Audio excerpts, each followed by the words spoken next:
ఈరోజు విమాన ప్రమాదం ఢిల్లీ నుంచి అహ్మదాబాద్ వచ్చి అహ్మదాబాద్ నుంచి లండన్కి బయలుదేరినటువంటి ఫ్లైటు దుర్ఘటన ఈరోజు భారతదేశం మొత్తం కలిసివేసింది.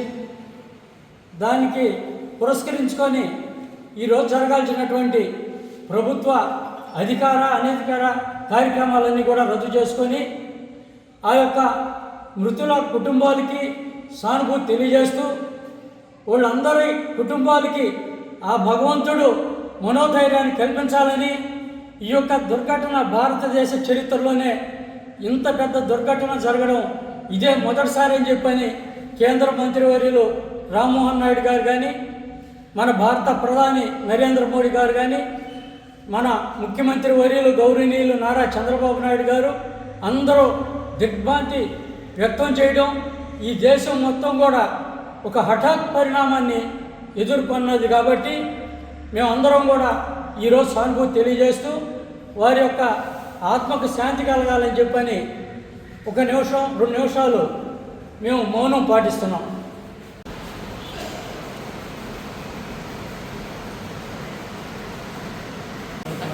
సంవత్సరం పూర్తయిన సందర్భంగా మా వేమిరెడ్డి ప్రశాంత్ రెడ్డి గారు, అలాగే మా ఎంపీ వేమిరెడ్డి ప్రభాకర్ రెడ్డి గారు దీన్ని పురస్కరించుకొని మేము మాట్లాడాలనుకున్నాము.